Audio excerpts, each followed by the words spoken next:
Will the landscape in the West be very different? Western United States is a vast expanse of land. In the northern Great Plains, there are wheat growing and cattle ranches such as in Nebraska and Wyoming. In the middle section of the West are states like Colorado and Utah, where there are miles and miles of arid sandstone plains and deserts until you reach far enough westward to go over the Rocky Mountain chain and reach the Pacific Ocean. States like California and Oregon and Washington, which are called the Far West.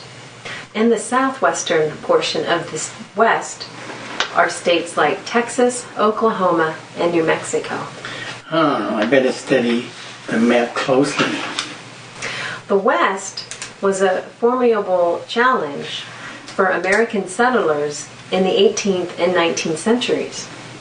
Now, with continental railroads and interstate highways, and of course airplanes, travel is no problem to go anywhere in the United States.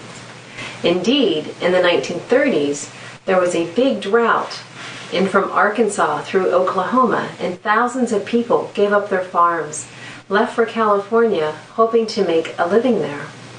They settled in the Los Angeles area and were considered intruders by the local people, who called these migrants Okies and Arkies.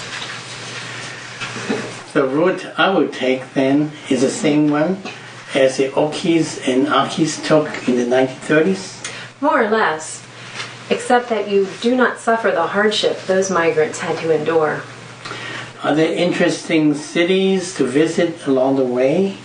Frankly, not too many, because most of the West, excepting Texas, is just too sparsely populated and too new, unless you are an anthropologist and wants to study Native American and Hispanic Mexican culture and history. I would therefore bypass big cities in Texas like Dallas and Houston.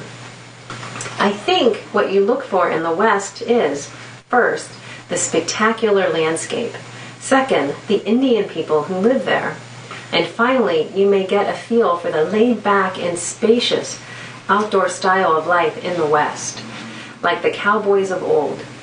I will tell you more about the cowboy culture in the future. I can accept that, but I would miss Dallas. As you know, the television show Dallas was very popular in China. Leaving Texas, you're going to take a zigzag route to take in many of the views spread out in several states, such as National Monument, Lake Powell, the Hoover Dam, Las Vegas, Zion National Park, and so on. You will cross the Rockies over some passes when driving. When driving can be arduous, especially in winter. You better have a good, dependable car. I think I will enjoy the challenge, but eventually I will end up in California, the promised land of millions of people from around the world, right? Yes. California is the biggest state. It alone has over 32 million people, about 12% of the population of the United States, and is divided, interestingly, into two halves. The western and northern coastline has Mediterranean climate, where the wet Pacific air produces the redwood forests and giant sequoia trees. The inland and southern part of California is dry, and in some parts, like Death Valley, a veritable desert. Of course, California holds a special place for the Chinese people because of the history of Chinese immigrants who first came in 1849 to California to join the gold rush. I read about it just a while ago.